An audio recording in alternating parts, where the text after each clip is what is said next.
자, 그래서 20년대, 30년대 농민운동이 발전해 나가는 과정 한번 볼게요. 물론 본격적으로 뭔가 여기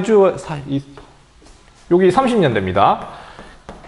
30년대 이렇게 사회주의자들이 30년대 활약하기 되기 이전에 농민운동은 어떤 형태를 띄었으며 이것만 구분하면 됩니다. 알겠습니까? 어떤 형태를 띄었는지. 일단은 첫 번째 단계, 그 다음에 이 두 번째 단계 비슷해요.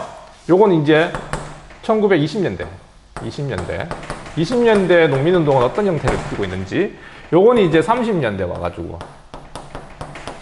와가지고는 두 번째 단계로 어떻게 발전해 나갔는지, 요것도 마찬가지. 첫 번째는 20년대 농민운동이라든가 농민운동이 요 30년대 30년대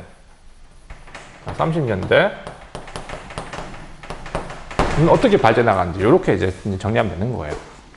자, 일단 20년대 농민운동 볼게요. 농민들이 요구하는 건 사실 뭘까요? 농민들이 요구하는 거는 사실 뭐 나라가 독립하는 것도 너네 입장에선 담임쌤 바뀌는 게 뭐가 중요합니까? 성적 잘 나누는 게 중요한 거지.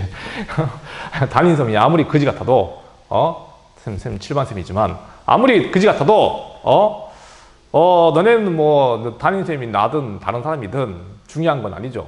학교 성적 잘 나오고 좋은 대학 가면 끝난 거잖아. 맞잖아. 그 농민들 입장에서도 사실 그래. 일제시대가 살기 힘들었다고 우리가 표현하고 있지만 과연 그럴까? 물론 일제 식민지 지주제가 때문에 지주권이 강화되고 소작권이 부정됐기 때문에 더 힘든 건 맞긴 맞아요. 그건 맞는데 조선시대가 더 힘들었을걸요. 부정부패 저질렀던 탐관오리가 판쳤던 조선시대가 일제시대 못지않게 힘들었을 겁니다. 알겠습니까? 그러니까 이게 뭐 나라가 독립되는 건 별로 중요한 건 아닌 것 같았어.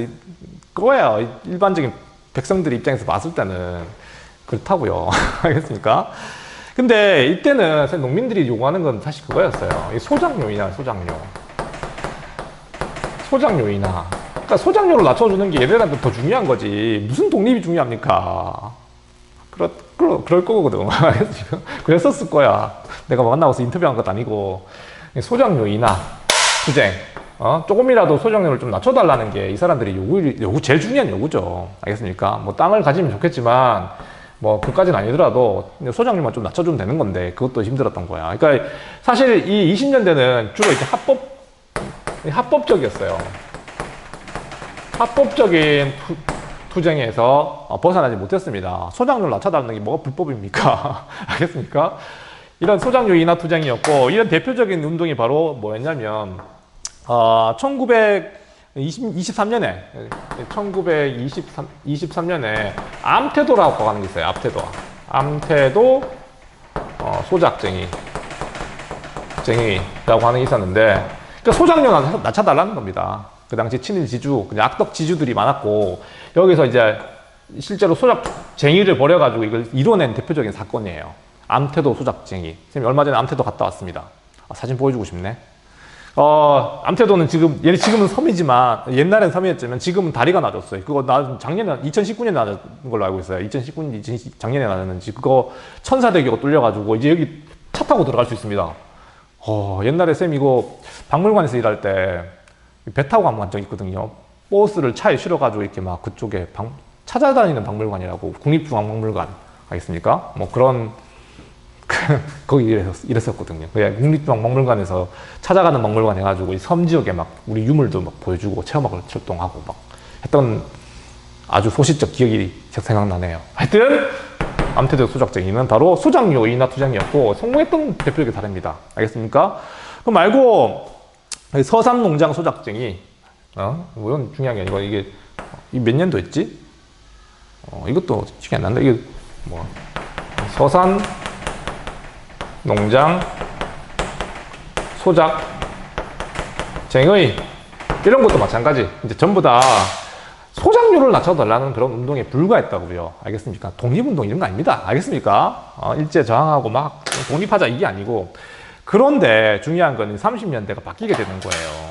아까도 얘기했다시피 이게 얘들아 30년대 이 농민운동이 많이 성격이 바뀌어요. 이게 어떻게 바뀌게 되냐면 아까 얘기했듯이 이 사회주의자들과 연대하게 돼. 사회주의자들. 아까 얘기했잖아. 이게 신간에 가입되면서 이 활동했던 사회주의자들이 이제는 농민운동, 노동운동에 투신하게 됩니다. 그러니까 얘들은 사실 진짜 농민이 아니에요. 그러니까 사회주의적 사상을 공부했던 인텔리들입니다. 알겠습니까? 머리가 똑똑한 인테들리들이에요. 얘들이 실제로 농민 속에 들어가가지고 농민 조직을 만들고 투쟁을 해 나가는 거지. 그리고 우리가 이렇게 그러니까 이렇게 힘들게 살아가는 이유가 구조적으로 뭐 일본의 식민지 지배 때문인 거야. 그러니까 일제 타도가 돼야 돼. 단순히 소작농 인하 운동 벌여가지고 우리가 삶의 개선될 수 없어. 우리 삶을 개선시키려면 일제를 물리쳐야 해. 친일 지주들을 없애버려야 해 하는 혁명운동으로 발전시켜 나갔던 게 30년대 혁명적 농민운동이라 불러요. 알겠습니까? 혁명적 농민운동. 말이 되게 무섭죠? 알겠습니까? 이걸 가지고 혁명적 농민운동이라고 하는 걸로. 알겠습니까? 그래서 이때 등장한 농민운동은 단순히 소작농 인하를 주장하는 합법적 운동이 아니라 이때는 불법이죠, 당연히. 불법. 일제에 저항하는 거니까. 합법적인 투쟁을, 만 할 수 없잖아요. 알겠습니까? 삶을 개선시키기 위해, 바꾸기 위해서는 혁명적으로. 알겠습니까? 일제를 타도하고. 알겠습니까? 식민지 지주제 자체를 갖다가 극복해야 된다. 라고 하는 운동으로 발전시켜 나갔던 거지. 농민들이 스스로 이거 못합니다. 알겠습니까? 이런 사람들이 들어와가지고 같이 했기 때문에 이런 걸로 나갈 수 있었던 거죠. 한 단계 더. 알겠습니까? 너네가 학교에서 막 생각해봐. 나 좋은 대학 갈 거야. 나 혼자 공부 열심히 해야지. 라는 생각만 하고 있다가 한번 구조로 생각해봐. 어차피 1등은 나오고 꼴등은 나오는 구조 속에 있는 거야. 너네가 아무리 노력해도 1등은 한 명밖에 없어요. 알겠습니까? 1등급은 정규 7%, 4% 안에 들어가는 애들밖에 못 먹습니다. 그런 구조 속에 있는데 너네가 아무리 공부해봐야, 물론 열라하면 1등급 나올 수도 있겠지만, 그건 되게 정해져 있다고 이미. 알겠습니까? 너네가 뭐 0.1점이 뭐가 중요합니까? 그걸로 2등급, 3등급 막 갈리고 1등급, 2등급 갈리고 0.1점 차이가 무슨 차이가 있어? 아무 차이 없는 거야, 그냥.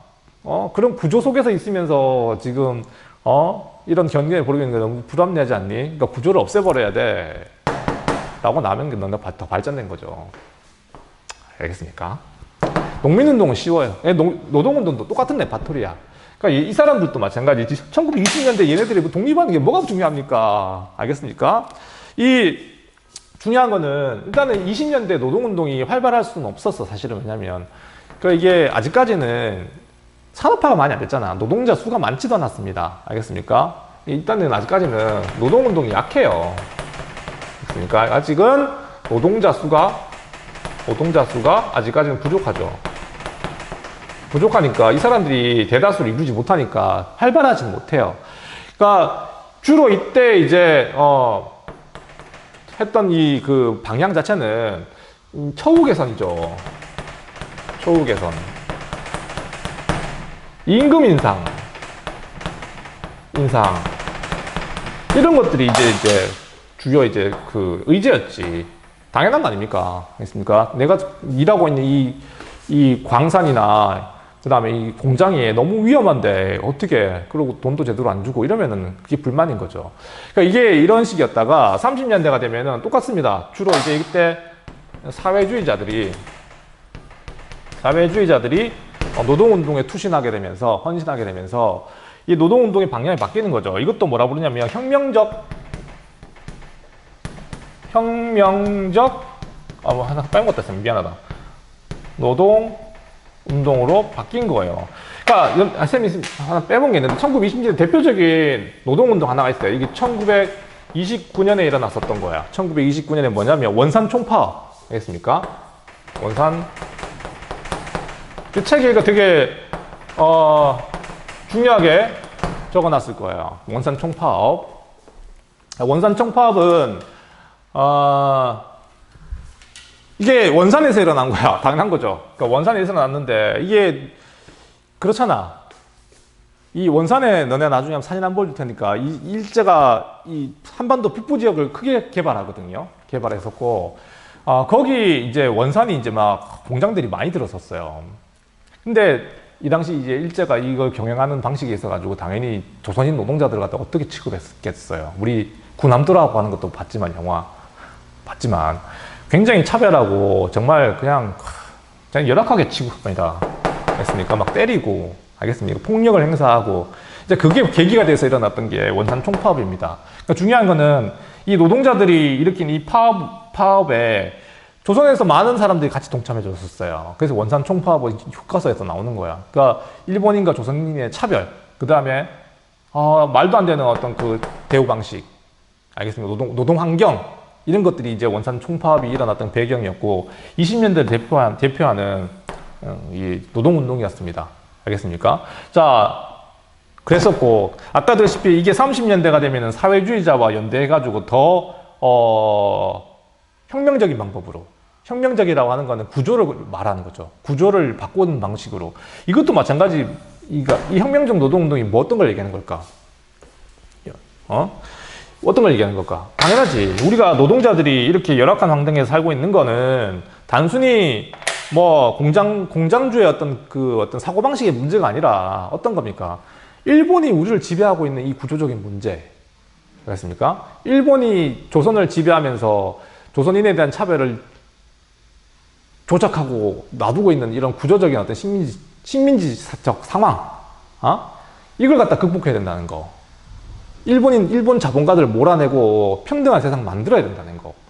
그래야지 노동자들이 살 수 있는 새로운 세상이 열린다는 거를 얘기하는 게 혁명적 노동운동입니다. 사회주의자들의 생각인 거예요. 단순히 초우 개선, 임금 인상이 너의 목표가 아니라 국가 체제를 바꿔야 된다는 거지. 일본을 몰아내야 된다는 거지. 그게 혁명적 노동운동인 겁니다. 그래서 수많은 노동운동이 있는데 이걸 갖다 교과서에 다 다루지도 않아요. 알겠습니까? 그러니까 우리가 일제시대 그에 저항했던 독립운동이라고 하면 20년대 뭐 우리 민족주의자가 했던 뭐 부나로드 운동도 있고 뭐 물산 장려 운동도 있고 막 그런 것들은 굉장히 잘 상세하게 잘 소개가 되는데 이런 노동운동이라든가 농민운동에 대한 얘기는 쌤도 잘 모르고 사실은 그래요. 저희 소개할 수 있는 것 건덕지도 많이 교과서에 안 나오고 30년대 40년대 이해하려면 바로 이쪽 부분을 공부해야 되는 겁니다. 알겠습니까? 그래서 어쨌든 교과서에 소개되고 있는 정도 알겠습니까? 만 이제 쌤이 얘기했는데 30년대 40년대에는 이렇게 노동운동과 농민운동이 중요한 건 사회주의와 연대해가지고 굉장히 활발하게 벌어졌고 이게 일종의 식민지 극복에 대한 어떤 그 투쟁이기도 했었고 새로운 세상을 만들려고 했었던 사회주의자들의 어떤 생각이도 있었다는 거. 그러니까 식민지 저항운동과 그 다음에 이 사람들이 꿈꾸는 파라다이스, 새로운 세상이 전부 다 하나인 거예요, 사실은. 일제를 극복하는 문제도 그 길로 가는 과정 중에 있는 거였고. 그러니까 사회주의자가 활발하게 활동하는 거죠. 민족주의자들 그냥 이제는 뭐 포기해버렸고, 독립에 대한 어떤 열망이나 이런 것들은 그냥 일제에 순응하고 살아가게 되고, 다 그랬다는 건 아니고, 알겠습니까? 자, 여기까지 요건 농민운동과 노동운동 얘기했습니다. 끝!